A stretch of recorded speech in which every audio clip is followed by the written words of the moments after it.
episode 3 of Above the Rim Radio. I'm Julian Sanchez, I am your host. This is Simeon Hawkins, my co-host, and this is Akems or Savage Adidas, my guest. So today we're going to be starting off by recapping last night's games. Today is the 7th of May, right? Yeah. Okay. So last night the Timberwolves and the Spurs played, and the Spurs put to the Timberwolves. They laid bell. Okay, so there's not much to talk about there besides the inexperience that the Spurs have isn't affecting them to the full. I think they were just nervous in game 1 because they almost beat the Timberwolves by 40. What do you guys think about that? Like first game jitters, I think that they're just getting Speak up. I think they're just getting used to the feel of round 2 of the playoffs. And I think first game for the Timberwolves was a fluke. Sorry. No, I also I don't know. I think it is one game still one game at a time, you know. You can say the Wolves win was a fluke. You can say the Spurs win was a fluke. It's 1-1 right now. I can't really say a lot. I agree. I definitely think one game at a time, but I think the Spurs proved tonight that they're a better team. Also, Julian Champagny owns Anthony Edwards, so. I don't agree with that at all. Anthony Edwards still has a knee injury, dude. But Julian Champagny's the GOAT, bro. Played 2 less minutes, scored the same amount of points, blocked Anthony Edwards, had more rebounds, more assists, so, He has a knee injury. checks out. But it's Julian Champagny, so. Alright, so let's move on to the Knicks 76ers. I honestly didn't watch the game. I heard Embiid was out. I know the Sixers lost. With Embiid out, they only lost by 6, though. So, what does that mean for the Sixers' future? Should they let go of Embiid and start rebuilding other ways? I wouldn't be against letting go of Embiid at this point. You know, we trust the process, but how long is this process going to be? We want to win now. We have players like Tyrese Maxey and Lafrey, BJ Edgecombe. We have younger pieces that can still bring firepower to the team. Do we need Joel Embiid is the question going into this offseason. I agree. Like I said, or like what they said, I would probably trade Embiid to get more value out of him before he gets even more injured. I don't know if you can trade Embiid, but I think he's a vital part of the team. If he can work through the injuries, I think honestly he's going to retire pretty soon with the amount of injuries that he's had, the amount of problems with his eyes, his knees. I don't think he can be in the league much longer, and I don't think any team is really going to go out there and give up a lot for Embiid. I could see maybe 1 first and a decent role player for Embiid. To me, he's kind of in that position where it was like Zion, you know, the Pelicans a couple of years ago. Do we trade him? Do we want to take the risk of him getting injured again with all that he provides? Because both of them are great players when they play, but that's the most important part. You have to play in games to be effective. I agree. So with that, let's talk about the NBA offseason. So I think one of the vital parts of the offseason is the draft. And for me, one of the questions I have is Indiana going to land that top 4 pick? And if they don't, what does that mean for them? I don't know if any big could save Indiana at this point. They are a property franchise. They've always been a property franchise. I have no faith in Indiana or the Pacers, but that's just me, personal bias. Like, I don't think they're a property franchise. They literally just made the chip last year And lost. but that was because Halliburton got injured. I disagree with you, Simeon. I think if Indiana can land a top 5 pick or top 4, whatever their rights are, because if it's not top 4, it goes to the Clippers, right? So if they do land that top 4 pick, they can get someone like Caleb Wilson, they can get someone like AJ DeMensa or Cameron Boozer. I'm not Cameron Boozer because they already have Spicy P, but I think if Indiana lands a top 4 pick, we're going to see them back in the finals in the next couple of years. I don't know about finals, but I can see them making it like a very huge leap, especially from this season, you know, coming off of no Tyrese Halliburton. That obviously affected the team a lot. But I just don't know. I don't know if we're going to see another finals run from this team up until in the foreseeable future. I just don't see it. I disagree, but so another big topic is what do the Nuggets do this offseason? It's clearly not working out. Jokic is a great player, but they haven't beat anyone with over 50 wins in the playoffs. So what's the move? I personally think they should package together and try and go out and get like a Kawhi Leonard or Kevin Durant. I think they should get MPJ and let go of Christian Braun, but we'll see what happens. So what do you guys think the Nuggets should do? I think that getting rid of their main role players is kind of what got them in this position, you know. MPJ does a lot did a lot for that Nuggets team, and you know, sometimes a bad shot's a good shot, and if you want to just settle, I think that's what the Nuggets team used to do. You know, they used to make those crazy threes, those crazy shots, make the tough shots that nobody else would want to shoot, and that was kind of their identity for a while, and they lost that. So for me, I wouldn't say it's time to boot at everything. I'm not trying to boot everything just yet. I still have faith in Jokic and Jamal Murray. You know, one of the greatest twos in the history of the game. I would stand on that. I just think a couple more shooters, you know, some more veterans on the team. I think this team's right back where they were a couple of years ago. I think that the Nuggets, when they traded MPJ, they kind of listened to the community more than their own team. So then they let go of him, and then now everyone's regretting it. I think they need to make a big splash. It hasn't worked out since. I mean, it's only been 2 years since the championship, but how much longer is that window going to be open? You know, like Jokic is a great player. His play style is definitely going to go into the future, but at the same time, like Murray's aging, Jokic is aging, Gordon is aging. When is it time to let go of one of those pieces? I think they should go out there and try and make a big splash this offseason. Which of For a those win pieces? Which of those pieces would you? I would say Cameron Johnson and Christian Braun and something else to try and get Kawhi Leonard, because here's what's going to happen is they have to let go of Peyton Watson if they want to keep, you know, Cameron Johnson, Aaron Gordon, and all. And Christian Braun is on such a bad contract that they need to let go of him. I'm not going to lie, but I think they need to go out there. If they let Peyton Watson walk, they need to go out there and make a big splash in the offseason. So with that, let's talk about Minnesota. So Minnesota's made the conference finals, 3 times in the past 4 years? And let's say they make it again this year, that's 4 times in the past 5, but no finals appearances, no finals wins. So what's the next move for Minnesota? I don't know if I take anything drastic. I mean, if you look at this team, like, what are we really missing? You know, they have a nice point guard, Dante DiVincenzo. He's injured right now, which is hurting him a lot.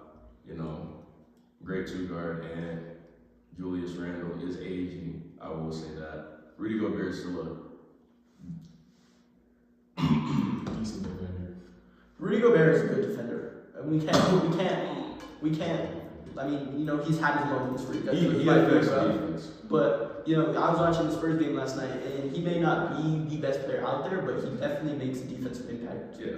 He almost makes the impact that Wemby does, where players look for him when they drive to the rim, but not as much as Wemby. No, he does have that fear factor for sure. You know, people do think twice about going up in the paint whenever Rudy Gobert is there. I just don't think I can do anything too drastic yet. Like, this is a very good team, very good talents. Still pretty young besides Julius Randle, you know. If you would look at, like, what you can get for that in value, I guess. But besides that, I don't really have anything. Me personally, I think the Timberwolves should go out there and try and get a star point guard like John Morant for Julius Randle. You know, I think John Morant would be a perfect fit alongside Ant. Both rim attacking, you know, they didn't have to worry about them. I think the Timberwolves should definitely go out there and try and make a splash off season as well, because it hasn't worked out unless they make the finals and win it all this year. But I don't see that, and they need to change something, because it's really good that they're there, but they're obviously there because I'm gonna say it, they're there because of Anthony Edwards. So if they can pair someone alongside Anthony Edwards, I think they'll be good in the future. I don't even think that they really need a star player. I just think they needed like a elite scorer, like that's actually just decent. I wouldn't argue with getting Ja. It's just when you look at that, they are shrinking the floor like crazy, you know. Like we just said, 2 slashers. But Nas Reed, yeah, they can start Nas Reed over Julius Randle. Nas Reed is very skillful. I think if he's given a real shot, he's gonna prove that he's a good option on the team. I'm not against that. So off that, there's a couple teams in the East I want to talk about. I don't know how much time we have, but let's start with Toronto. What does Toronto do this offseason? They had a good playoff series against Cleveland, but clearly it's just not all there. Do they trade Brandon Ingram? Do they blow it all up and go for Giannis? What does Toronto do to make them a better team? I think. Sorry, you got it. I would honestly go for another star player. I mean, all you really hear is Brandon Ingram and Scotty Barnes from the whole series. So No, I think you didn't hear about Brandon Ingram. You heard more about RJ Barrett. Emmanuel Quickly, RJ Barrett. I think Emmanuel Quickly, RJ Barrett, and Scotty is a really good base, but they're missing that star power. You know, you watch the game and who's scoring for them. I think they need an elite scorer on their team. Definitely. I don't know about blow it all up because this team really is starting to blossom, and they showed that this offseason. You know, Scotty Barnes cementing himself as a star player in this league. Brandon Ingram still a star player in this league. RJ Barrett's finally looking comfortable out there. You know, Emmanuel Quickly does a lot of great things on the floor. It's just, yeah, they are just missing that scorer, that ability to get points at the end of the day. You know, and who has the most points at the end of the game wins. That's just how it goes. So I think, yeah, I definitely agree. I honestly think they should get rid of Brandon Ingram. You know, he did not play well in the playoffs at all, and that's not something you want on your team. You know, maybe it was a fluke, but I think they try and get rid of Brandon Ingram to get another big, or you know, because Jakob Poeltl isn't cutting it anymore. I don't know. That's just my opinion. But let's move on to Cleveland. You know, what does Cleveland do? They have good pieces on paper, but it's not working out in game. I don't think so. I think it's working out perfectly, actually. You know, this is the first time we've actually seen a real hold of Cleveland, I feel like, in the playoffs past couple of years. But I don't know, this is a great team. Donovan Mitchell, James Harden, Jared Allen, great shot blocker. You know, they have good pieces around this team too. It's not just like it's those three. I'm not mad at seeing what this becomes at all. I personally think they should get rid of Jared Allen or Evan Mobley. You know, not because they're bad players at all, but because of the value they could bring and the value they could get in return. I think they not blow it all up, but if they don't get past Detroit this year, I think they get rid of one of those shot blockers. Okay. What do you think? I don't know. Main cause for Cavs is James Harden. I think that he struggles in the playoffs and he needs to like mentally break through that to at least have a deep run with him, because he is known for struggling in the playoffs. I just don't agree with that at all, actually. This public appearance that James Harden struggles in the playoffs is just getting a little out of hand to me. I disagree. And You can look at it. 9 points, game 7. I mean, James Harden has the reins. You know, he's the point guard. What does he do with it? 9 points, game 7. James Harden, you are the problem. I'm sorry, he's one of the best ISO. He is the best ISO player of all time, but he is the problem on those teams. It's like a toxicity. You know, he's just hopping from team to team. He should have been building up. You know, he could have stayed in Brooklyn, but he didn't want to. so you're saying instead of building up with the Cavs now, they should trade him again? No, but he probably is gonna get traded again the way his career has been going. I just don't see it. I think he does a lot of great things on the court. Besides scoring, he's a great passer. Nobody really talks about that, but I think he brings a lot more to the floor than just scoring and playmaking. And he brings the gravity towards him. Definitely. But is it worth it? Is the drama outside the court worth it? I haven't really seen a lot this year. Not in this year, but in the past. Hopefully I love James Harden. I want Cleveland to win one with him, but you know, we'll see.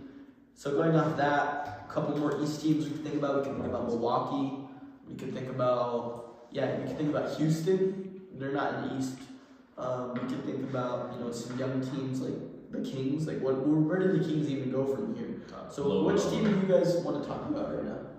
We start with Milwaukee and Giannis. How that future is looking like. I really think Milwaukee should get rid of Giannis. Their win now has ended. You know, they don't have a chance of winning again. I want them to prove me wrong, but where do they go? You know, they signed Miles Turner, who is the average center in the league, to almost like a superstar deal. You know, so like what did they do? They can't really do anything. Getting rid of Giannis would help their future. They would be bad for 5-10 years, but you know, those picks would eventually come back. I honestly think a Giannis to Toronto would be a great deal for both teams. You know, they'd get back Brandon Ingram, maybe a young piece like Grady Dick, or I can't think of any other pieces they have. Jamal Shed, and a ton of picks. I think that could work out. Emmanuel Quickly too. I don't know if Toronto wants to give up Emmanuel Quickly, but I think that could be a great deal for both teams. I think Milwaukee should have really listened to San Antonio last year. I'm glad the Spurs didn't get him, but Dylan Harper last night in the playoffs was tearing it up. He's one of the best players in the Spurs right now, and I think Milwaukee's going to regret not going after him. Definitely. Yeah, I mean, I agree with everything you just said. It's a win-win for both Giannis and the Bucks. I mean, Giannis' playoff window himself is closed. I mean, he's still one of the best players in this league, and I feel like that's overshadowed by the lack of success in Milwaukee. But like he said, trading for Giannis, getting picks, getting some more young pieces, anything you can get, I mean, it's time to tank. There's one other team I really want to talk about, and I definitely want to hear your guys' opinion on this. What does Golden State do? You know, their future right now is Brandon Podziemski. I wouldn't be very, I wouldn't like that. They have Jimmy Butler coming off an injury. Steph Curry, obviously, he's always going to be great. I think Golden State should just go for one last ring. I think they should go all in, trade all their young assets for win now moves. If they can go out there and get a Kawhi Leonard or Brandon Ingram or something like that, win now. I think they get rid of Draymond, and franchise legend, but just cause too many problems for the team. So what do you guys think Golden State does? Do they embrace the rebuild, or do they go all in one night season and go for the ring? I think they're going for the last season. I don't think that they'll be able to do it without Curry. So what moves could they make to go all in? So I would trade Pods for Brandon Ingram and throw in like Draymond if he's willing to trade. That's what I would do. I just think, regardless of how you look at it, now's the time to win. Steph Curry is Steph Curry. He's not going to be Steph Curry for 3 more years, I think if we want another real shot at winning this, the dynasty's over. I mean, anything's off the board now besides Steph Curry. That's just how I look at it. I think the dynasty isn't over until Steph Curry retires. We saw in 2022, no one expected them to win it all, and they won it all. So I think I want them to get another ring, and I'm a Spurs fan, so that's saying a lot. Another team I want to talk about is Phoenix. What do? Do they move off Devin Booker? Do they move off Jalen Green? I think they definitely move off Mark Williams. So what do you guys think? And this will be wrapping up our podcast for today. I don't think you give away Jalen Green. I think he proved himself a lot this year. The potential's still there. He has been performing better, getting better stats, and playoff game against the Warriors. That's a tough opponent, tough matchup against Stephen Curry. Doesn't matter how old he is. That's a tough matchup for a young Jalen Green. Devin Booker's still phenomenal. I don't see them trading him away for anything, just for everything he's done for the city. I just don't see it happening. I wouldn't be against it though. I would love to see Devin Booker. I think, you look at De'Aaron Fox. He could have been a franchise legend for Sacramento. I think he still is. I think we need to shift off the hometown heroes because it's just sometimes it just doesn't work out, And I think Devin Booker should go on to a win now ready team. That's where I think, Cleveland could come into play. They get rid of Jarrett Allen maybe and James Harden and 3-team trade. I mean, I can't think of all the details right now, but Devin Booker at point guard, Donovan Mitchell shooting guard, Evan Mobley. I think that could be a win now team, and I think Donovan Mitchell Devin Booker should try and go to a win now team. If I was him. Definitely. What do you think, Peter? I agree with you guys. I think that Devin Booker should move on. I feel like Jalen Green on the Suns is a good fit, and if you went out and you got a big like Evan Mobley or Jared Allen, it would be a good fit. All right. Well, thank you for tuning in today. Have a great day. We'll see you.